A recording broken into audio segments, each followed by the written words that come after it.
Trash belongs with trash, my father announced it into the microphone, dangling the old yellowed passbook my grandfather had secretly handed me. He didn't just mock it, dropped it straight into a bucket of melting ice and champagne. As the crowd roared with laughter, I didn't scream. I plunged my hand into the freezing water, ruined my wedding dress to save those wet pages, and walked out without looking back before I tell you the secret hidden inside those ruined pages and how I used it to destroy my father's fake empire. Let me ask you, what is the cruelest thing a family member has ever done to you at a celebration? And reading every single story 3 days later, I walked into the First National Bank in downtown Boston. The lobby was all marble and hushed whispers, a stark contrast to the chaos I had left behind. I held the passbook in a plastic Ziploc bag, the pages crinkled and stained with champagne residue, looking exactly like the trash my father said it was. My name is Alyssa, and at 29 I've spent my life making myself invisible. As a trauma nurse, I know how to fade into the background while doctors scream and patients bleed. I know how to hold secrets,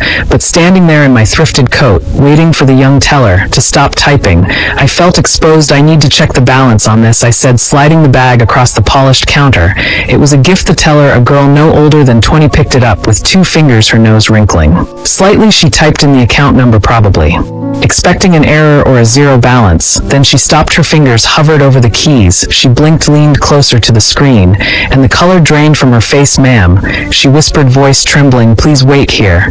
Do not leave. She didn't press a silent alarm, but she might as well have. Within seconds, the branch manager and a man in a bespoke suit, the regional director, rushed toward me. They didn't look at my cheap coat. They looked at me like I was royalty in exile. Miss Mercer, the director said, ushering me toward a heavy steel door in the back. Please, we've been waiting for this account to be claimed for a very long time. They led me into a private viewing room that smelled of old paper and dust. As they went to retrieve the file, I sat in a leather chair and closed my eyes. Suddenly, I wasn't in a bank vault. I was 12 years old again, kneeling on the hardwood floor of my father's study. Richard sat in his armchair, swirling a glass of scotch, watching me. He had spilled it on purpose. I knew he had, but the rule was simple. Girls clean, boys conquer. My brother Hunter was on the sofa laughing at a video game, his feet propped on the table. I had just polished. You missed a spot, Alyssa, Richard said softly. He didn't yell. He preferred an audience for his cruelty. He liked to see the light go out in my eyes. It was his theater. When my grandfather Samuel tried to help me up, Richard's voice turned into a whip.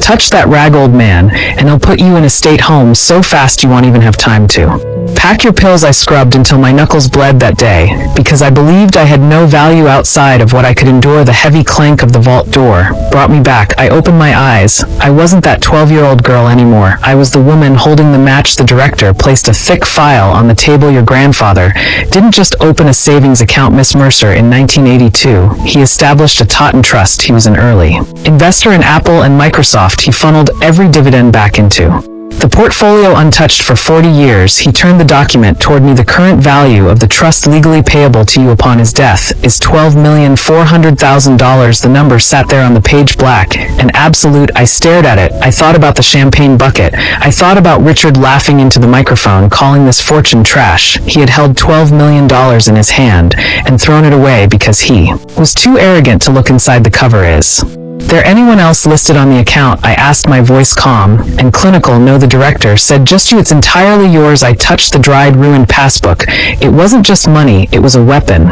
And for the first time in my life, I knew exactly where to aim it. My husband Luke didn't look up when I walked through the door. He was hunched over his laptop at the kitchen island, surrounded by a fortress of printed spreadsheets. The air in our small apartment felt electric, charged with something about to break. Luke isn't just a data analyst, a forensic architect of secrets. He finds the cracks in foundations that nobody else sees. It's not an empire, Alyssa, he said, finally turning the screen toward me. His voice was flat, devoid of emotion. It's a Ponzi scheme built on bridge loans and ego. I looked at the monitor. I expected to see the millions Richard bragged about at every charity gala. Instead, I saw red. He's insolvent, Luke said, tapping a document. The mansion in Newport foreclosure proceedings started 3 weeks ago. The family trust he claims to manage is empty. He's been moving the same $50,000 between 6 different shell accounts to make it look like he has liquidity. And here's the kicker. He's being audited. The IRS sent him a notice of deficiency last month. I stared at the numbers. The man who had thrown my grandfather's legacy into a champagne bucket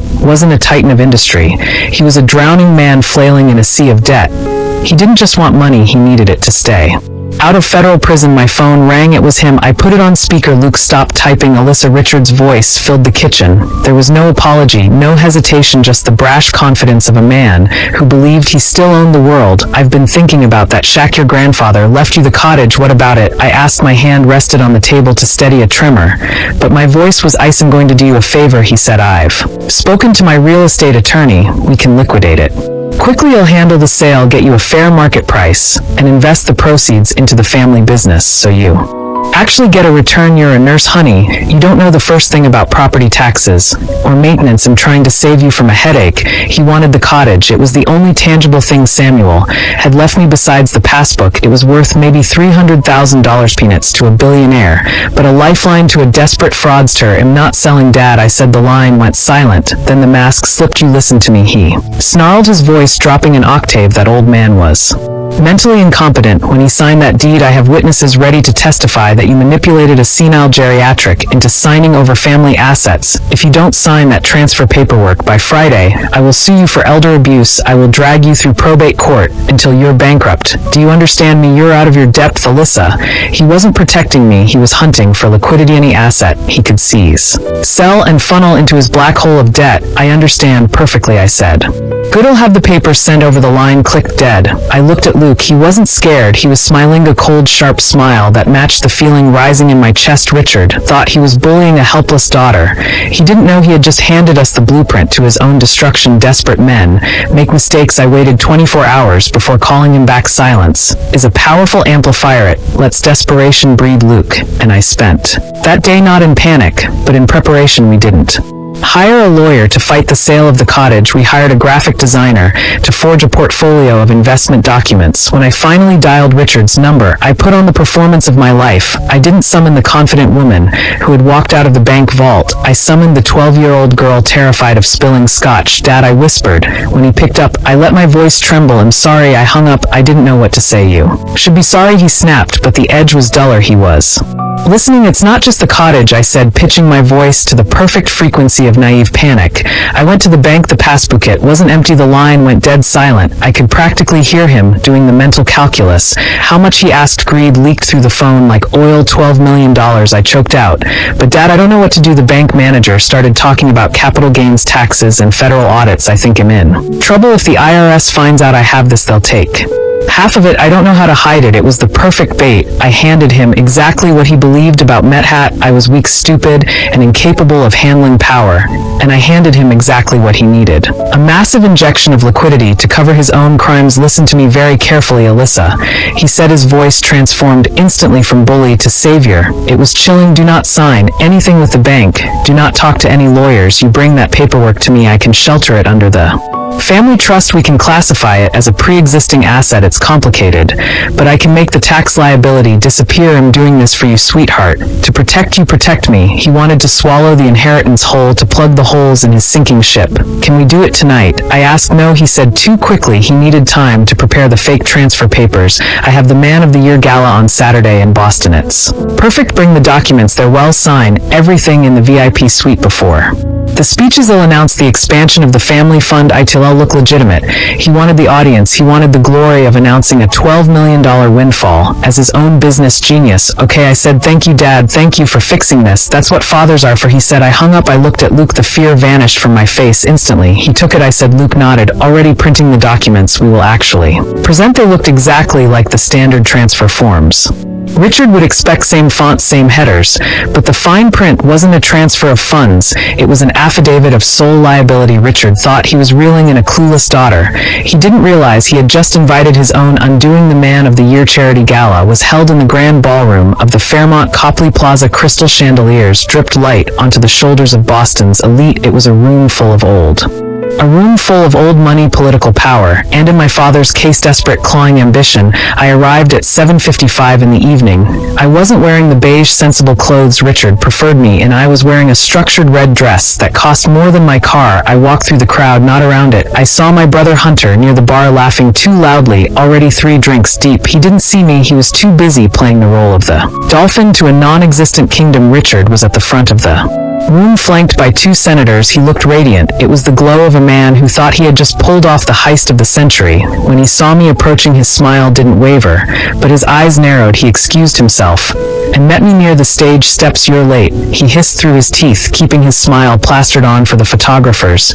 "Do you have it?" "I have it," I said. I held out the blue leather presentation folder. He snatched it from my hand. His greed was a physical force vibrating off him like heat. "Is it all there?" he asked. "The transfer authorizations, the power of attorney, it's all there, Dad, just like you asked. It puts the entire 12 million under the control of the family trust. You just need to sign as the sole trustee to accept the assets." He opened the folder. He didn't read the clauses. He didn't check the definitions. He just saw the signature line. A smart man would have asked why the document was titled Affidavit of Historical Management and Sole Liability. A smart man would have wondered why the dates listed went back 20 years, linking him retroactively to every shell company named in the appendix. But Richard wasn't smart. He was arrogant. He believed so fully in his own dominance that he couldn't conceive of a world where I was the threat. He pulled a Mont Blanc pen from his pocket. "You did the right thing, Alyssa," he said, scribbling his signature with a flourish. Then he handed the folder back to me, dismissive, already turning his attention to the podium. "Go find a seat in the back," he ordered. "I have an announcement to make." He bounded up the stairs to the stage. The room quieted. The spotlight hit him. I didn't retreat to the back. I moved to the side, photographed the signature page, and hit send. 3 miles away, Luke received it, attached it to the whistleblower complaint we had finalized days earlier, and uploaded it to the DOJ's secure portal. Moments later, Richard took the microphone. "Ladies and gentlemen," he announced proudly, "tonight we launch a historic expansion of the Mercer Family Foundation, a $12 million investment in this city's future." He was confessing in real time in front of 500 witnesses. He claimed ownership of funds I had just tied to 2 decades of tax fraud. He thought he was unveiling his legacy. He was reading his own Miranda rights. My phone buzzed. "Received IRS confirmation code 99 Alpha. It's done." Richard was still smiling when the 60-foot LED screen behind him flickered. The foundation logo vanished, replaced by a Department of Justice seal stamped with red letters. "Federal asset seizure in progress, case number 8842. Applause collapsed into silence. Richard turned confused rather than afraid, his mind rejecting a reality that didn't match his script. That was his fatal flaw, not ignorance, but entitlement. He never believed someone he dismissed as insignificant could build a trap big enough to hold him. The ballroom doors burst open. 6 IRS CID agents swept down the aisle. "Richard Mercer," the lead agent ordered. "Step away from the podium." Richard clutched the mic. "Do you know who I am?" "We do," the agent replied. "You're the sole trustee who signed an affidavit accepting responsibility for 20 years of unreported offshore accounts." Richard spun toward me. "She tricked me. My daughter. Save it for the grand jury." Handcuffs snapped shut. Cameras flashed as he was led away, stripped of grandeur, reduced to a man in a rented tuxedo.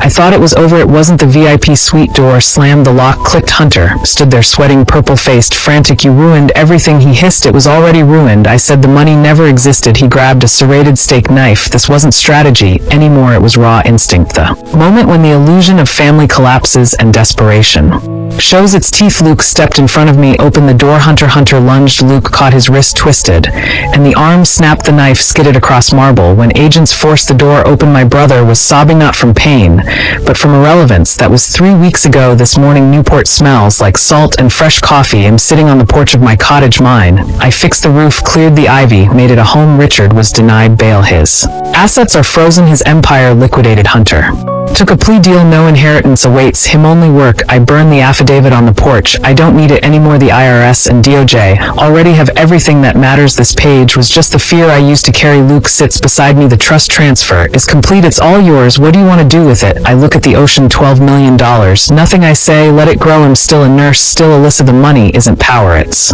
protection. Family isn't blood. It's who stands with you when the vault opens.